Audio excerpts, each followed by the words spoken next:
Welcome, guys, to a special edition of the Rajasthan Royals Fans Forum. And today we have a great pioneer with us. It's a true honour to have the first ever black player to play for England. When I was a youngster, one of the reasons why I always supported India or Pakistan or any other colour team that came to, I think, was colour, unfortunately, because I wanted to see people that look like me. And in England, we had that issue where we never had that person of colour until 1980. And I was just a young boy and I saw the first black player ever to play England. And that is the great Roland Butcher. How are you doing, Roland? Surinder, I'm fine and great to meet you and your colleagues. Oh, brilliant. And as you see, we have a big audience today. We have Sunny in from Delhi. We have Saksham from Delhi. We have Fizza from Pakistan. We have Chris from Derby. We have Vinay from Woking. We have Jaydeep from Udaipur. And we have Nav from London. And so we've got a wide audience. And the thing that connects the forum is our passion and love for cricket. And also the IPL. I follow the Rajasthan Royals, but we have fans from all over India. And they support different teams, and we have this platform for them. Quickly, Lawrence, so when did you first come to the UK? Yes, I first went to the UK in May 1967. I was born in Barbados, spent my early youth playing cricket in Barbados. And my parents had been in England from the 1950s. And obviously, in those days, what tended to happen was, and I'm sure similar things happened in India and Pakistan and the other Asian countries, is that your families went overseas to seek better opportunities for their families. So my parents did that in the 50s, and in 67, I eventually went to England. I mean, my parents tried to get me to come to England on many occasions before that, but I was brought up by my grandmother, who was not too keen for that to happen. But eventually she relented in 1967, and I was allowed to go to England. So it was great. As I said, I arrived in England in May 1967, which was supposed to be the start of the summer, but it was absolutely freezing as far as I was concerned. It is freezing today, by the way. So nothing's changed. Because as you would know, Barbados is, we have sunshine 365 days a year. So it was very much a culture shock when I arrived in England. Wow. And again, as I say, it was around the 1960s, early 70s when we had a lot of migration into the UK. My parents came here in 1965, around that time, 1966. And so just after the World Cup, they came here, and I was born in early 1970s, and I'm born and bred here. But for us, cricket was the major thing. And I say, for me, the big thing was actually seeing sport on TV, and I was always attracted to cricket. And when you came on the scene, what was your main feeling when you joined the England team? Was there any kind of pressure on you being the first black player? I think so at the time, because with all cricketers, even from a kid in Barbados, I really had a dream of wanting to be an international cricketer. Obviously, at that time, I had no idea that eventually I would become a test cricketer for England, because I didn't even know I would go to England. But you all have that dream as a young player. So I think eventually, when I was picked to play for England, it just seemed to me really the fulfillment of a dream that I had when I was a kid. So I didn't think too much about the fact that I was breaking any barriers. I was just only too pleased to be have worked hard. Eventually, I've got the opportunity to play test cricket, and really needed to concentrate on making it a success. So at that time, that's all really that went through my mind, was just trying to play the game, and just be very thankful that I got the opportunity and do the best that I could. No, that's brilliant. And at that time, West Indies were very dominant in cricket. And, they were winning the World Cup for fun. They were dominating Test cricket. And then suddenly, things started to change later on. But when you were there, and I think, did you make your debut in the Caribbean? Yes, I made my debut actually in Barbados. Wow. Which was interesting. Yes, West Indies 70s, 80s, up to mid 90s they were dominant, and they were more than dominant. I mean, there was no team really that could match them. It was an unprecedented amount of success. If you look at what Clive Lloyd achieved in his career, in his entire career as West Indies captain, which was a long one, Clive Lloyd only used 19 players. So you could imagine the quality of players that he had at his disposal if he only needed to use 19 players in that period of time. And then after him came Viv Richards. And as you know, Viv Richards never lost a test series in his entire career. So it was really a period of dominance. I made my debut in Barbados, and it was quite strange actually, because on that England tour to the Caribbean, the first test match was played in Trinidad. Then we moved to Guyana for the second test match. I didn't play in the first test, and in between I had played fairly well, and I was in line to make my debut in Guyana. But you may recall that that was the Robin Jackman affair, where Robin Jackman, who came as a replacement for Bob Willis, who got injured, he obviously came to Guyana, and we were getting ready for the test match, and someone reminded, I think, the president, Forbes Burnham, that Robin Jackman had previous connections with South Africa, and his entry permit was revoked. But then the English Cricket Board and the Foreign Office took the point that if he had to go, then we would all leave. Okay. So the test match was abandoned, and we left Guyana early and went to Barbados. So that's how I got the chance really to make my debut in Barbados, the place of my birth. Wow. And that's probably another first there, where a person born in one part of the world plays for another country and then goes back, makes his debut on his home pitch. I think Kevin Peterson did something, but I don't think he started in Durban. I don't think he played his debut in Durban. So another first that we found from Roland. And this is one of the things that we love about cricket now, is we're seeing these different teams, especially in the IPL.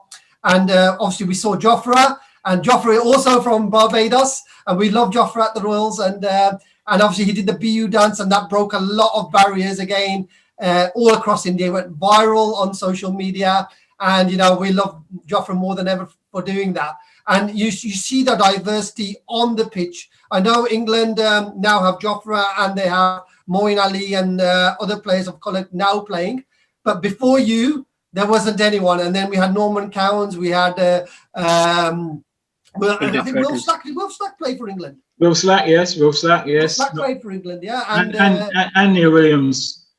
Yeah, and Devon Malcolm, of course, one of my favourite idols growing up. I love Devon, and Phil de Freitas. And so that's been the trailblazers since Roland came through. And we look at football, and I live next door to West Brom, and they had the 3 degrees, which was Laurie Cunningham, Brendan Batson, and Cyril Regis. And those are the 3 icon players during that time. So really a big time for diversity. And one of the things that we do on the Fans Forum, we have a wide, diverse membership, for different IPL teams, different part of the world. We even have players, people from South Africa, Sri Lanka, and the UK, India, Pakistan, and all our fans are coming together, which is one of the big things that cricket can do, because we want to share that love and passion for cricket. And having you on here, you epitomise all of those values. So it's such an honour to do that. Today, as I say, we have some panels. So the panels, if you have your questions, just raise your hands, and we will ask Roland the question. So Chris from Derby. So Chris, have you got a question for Roland? Yeah, I don't know whether to say good afternoon, Roland, or good morning, but it's an absolute honour. Well, it is afternoon, Chris. It's here. It's 12:29 here. 12:29. Roland, it's an absolute pleasure to share this platform with yourself. We all share one great love, and that's the game of cricket. But one thing that I have to ask, and it may be a controversial question, and I apologise up front if it is a controversial question. In the UK, over the last 48 or over the last 24 hours, Marcus Rashford, a black England international footballer playing for Manchester United, and has done an awful lot for young children in this country, was subject to racist comments on his social media Twitter account. Is it about time the government and social media platforms came together to ban these silly people, and I use that word very carefully, ban these silly people from racist comments to black sportsmen, whether they be in the UK or around the world? I think you're right, and I mean, I think racist comments to anyone, not just black sportsmen. I think that sort of behavior should not be tolerated. But it just really tells you that even though we've come a long way, that we've still got a long way to go. Because if someone like Marcus Rashford, particularly with what he has not just achieved on the field of play, but what he has done socially and morally over the last year, would tell you that there's a guy with very high morals and someone who would put himself on the line to assist others. So if you can then abuse someone like that, now it just tells you that the rest of us will also get that sort of abuse. But I agree with you. I think you should try as much as possible to try and eradicate that kind of behavior, and really don't give those sort of people a platform really to spout the sort of things that they're spouting. And this is a big question, obviously, when we look at the recent India versus Australia series. The big thing was, following that one, was the racist incidents at, I think it was the SCG. And again, this is one of the big problems in sport and in society, racism of any form, and we cannot tolerate it. However, how the government deal with it and how the sportsmen deal with it, it's a major issue. And I know, sometimes people do banter, but of a racism of a racist nature needs to be banned per se and has to be taken action. So that's a brilliant question. Anybody else in the panel that wants to ask a question? Okay, so we go to Jaydeep in Udaipur and then Navjot. Jaydeep. Thank you. Thank you, Surinder Singh ji. Expressing my heartily gratitude towards the Rajasthan Royals Fans Forum, who always gives us chances to be here in touch with cricketing legends. Like today, we have got Roland sir. Hello, Roland sir. Hi, Jaydeep. So when I was in 9th standard, there was a chapter in my social sciences book named The Rise of Cricket and End of what we call slavery system. So, sir, that chapter specifically mentioned your name, that Roland Butcher was the first black person to represent the English cricket team. So, sir, it's a privilege to be here in front of you, sir. Well, it's a great pleasure to meet you too, sir. Brilliant. Sir, I personally feel like this question cannot be answered by anyone better than you.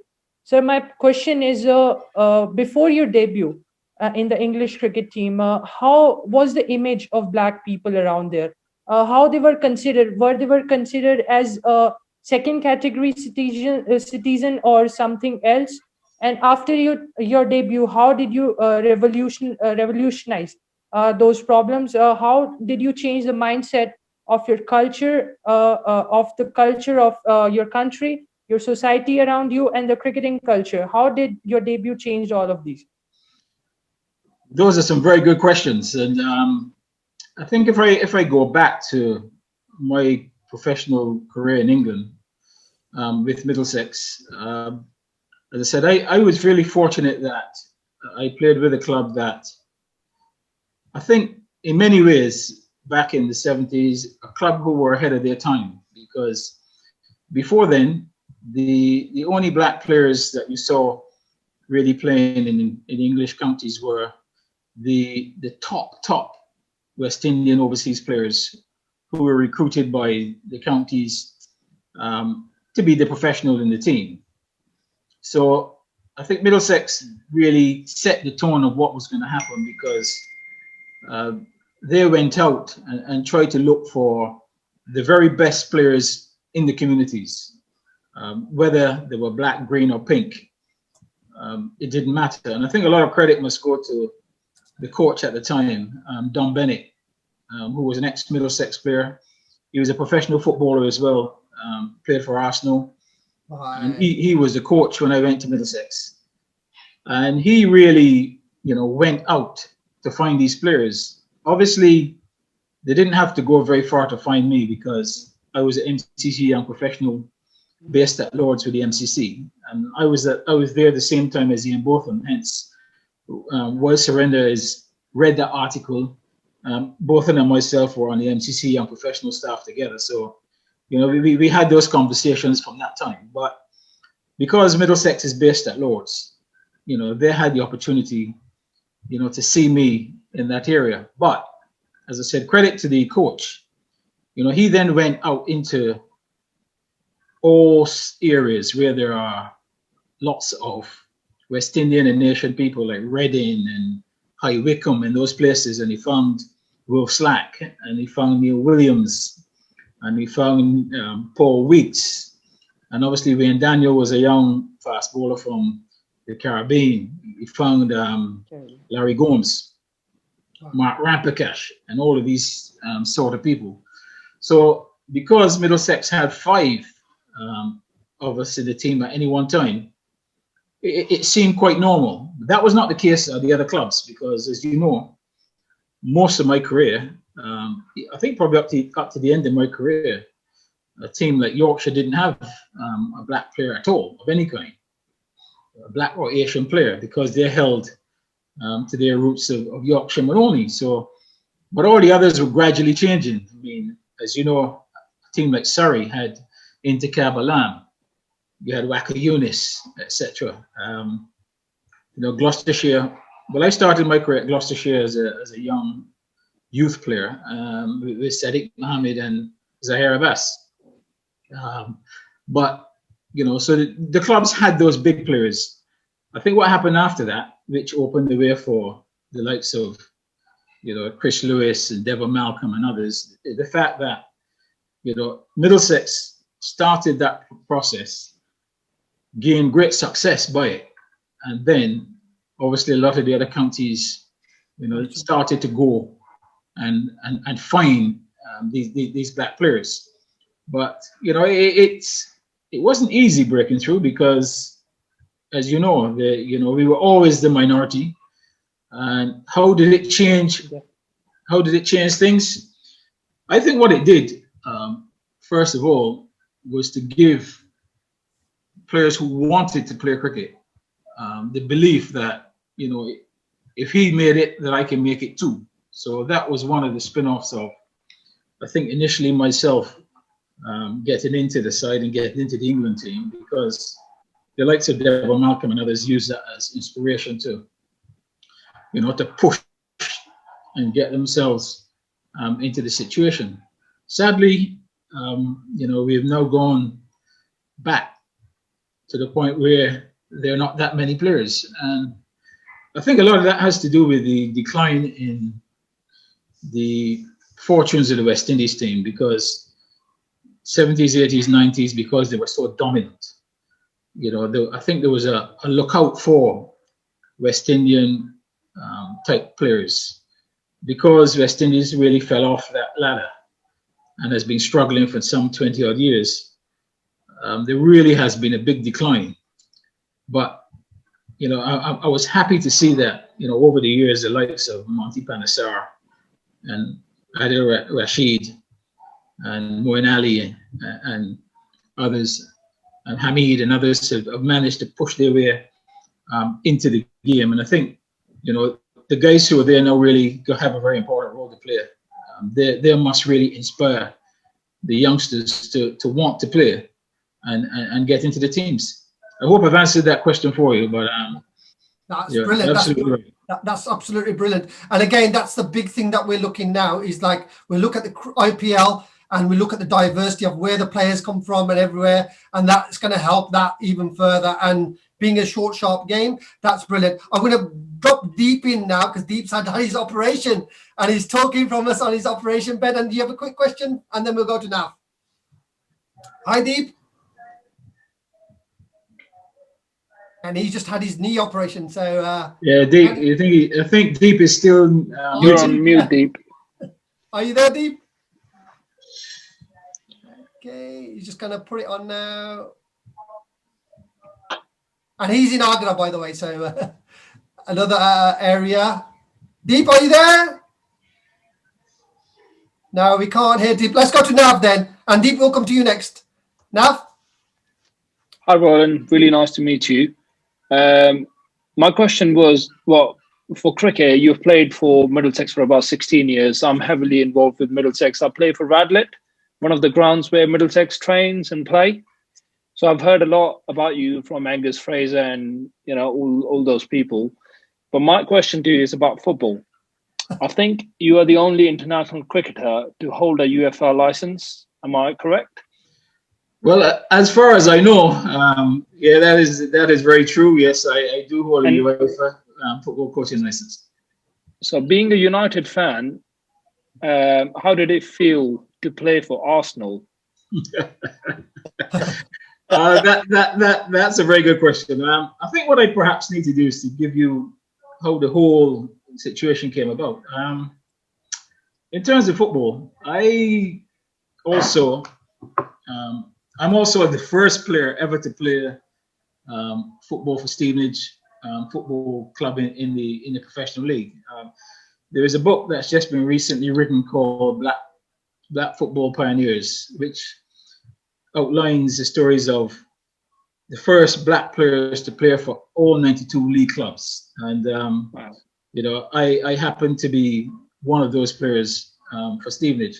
So football, as I said, when I went to England, became very much part of my life. And, you know, I played it quite a lot. During my early part of my professional cricket career, in those days, cricket contracts were mainly summer contracts. So it would be April till September, end of September. And in those days, there was very little touring in the winter, so to speak, to other countries. So the early part of my career, I then had to do something during the winter months. So I started doing my coaching qualifications. I also ended up at Arsenal Football Club, where I was an academy coach for 10 years. So hence, that's why I played with Arsenal. Yes, you're right. I was a Man United fan since 1967 when I arrived in England, with the likes of George Best, etc. But having got the opportunity to spend so much time at Arsenal, I got to really like the club and enjoy my time there. And more importantly, one of the guys at Arsenal, a guy by the name of Alan Sefton, who became a very, very close friend of mine, always encouraged me to keep taking my coaching qualifications. You know, he also prepared me and Paul Danton for the West Indies tour in '81. In terms of training, he trained us throughout that winter.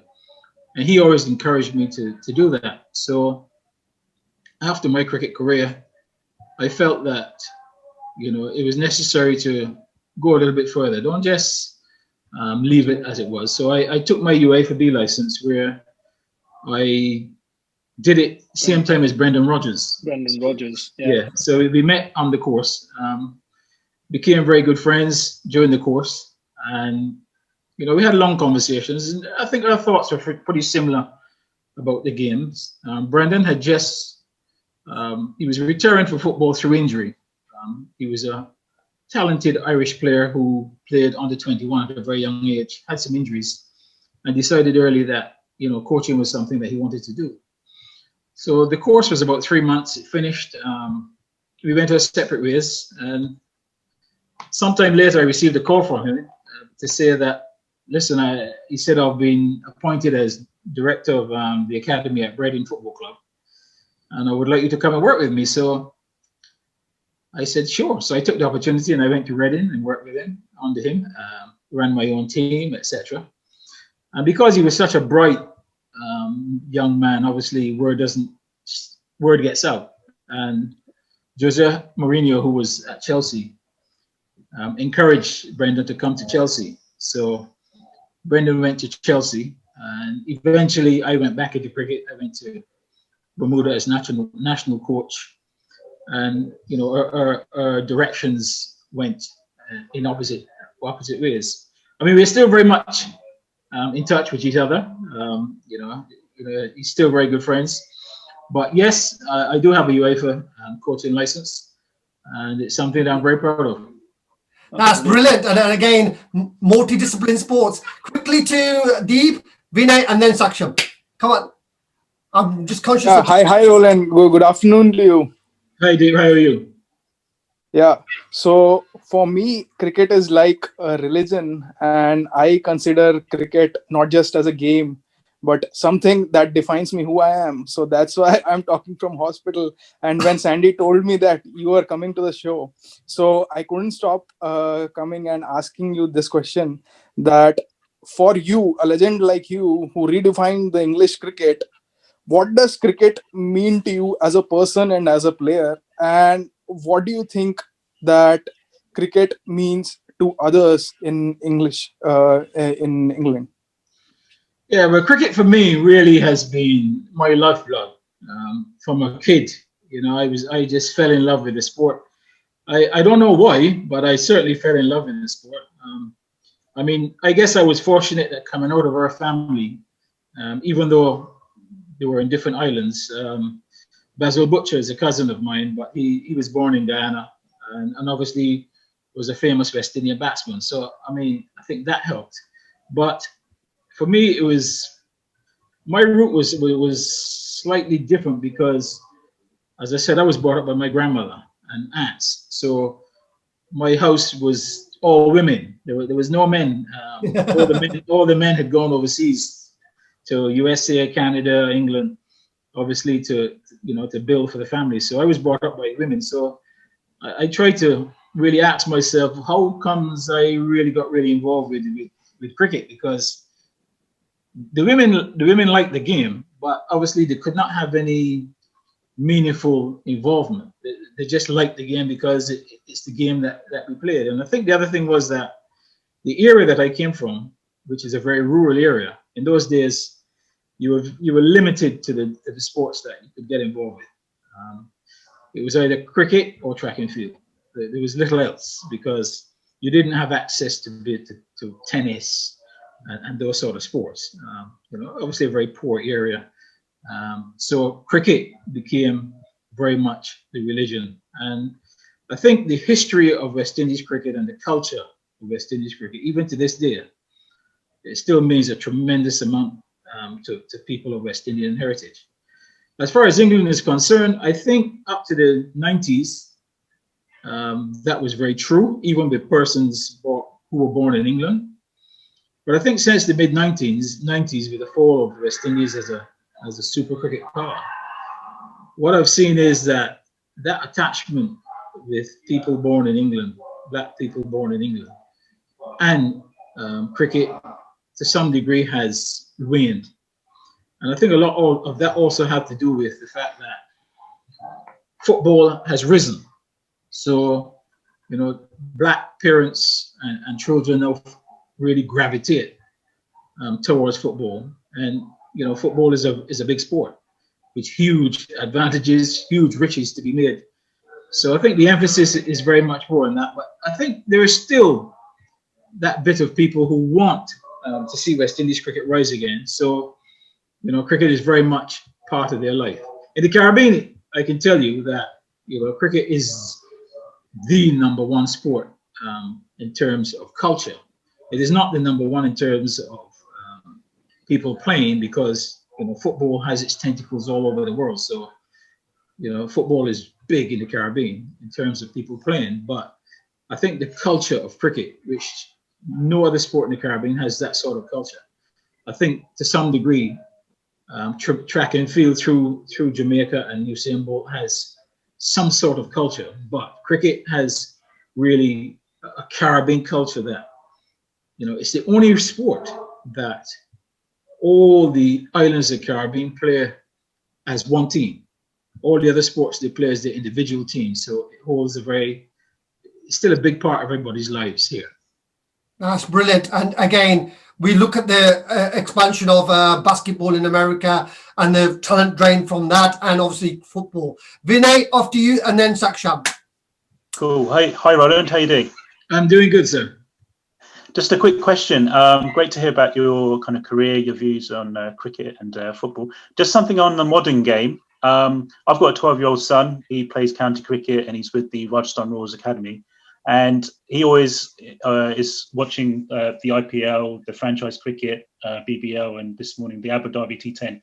And one of the things is he's kind of forever practicing ramp shots and whatever. How do you feel the kind of how cricket has evolved for young cricketers at this kind of age now, where they see a lot of this power hitting, and it's not just about kind of the technical ability and the finesse of Test cricket? Where's your views on how the game has evolved? And we've got the 100 kicking off in England this year. How do you feel about the evolution of cricket and where it's changed to being the short format and followed by a lot more kids that are doing a lot more of this kind of following the IPL and other franchise cricket?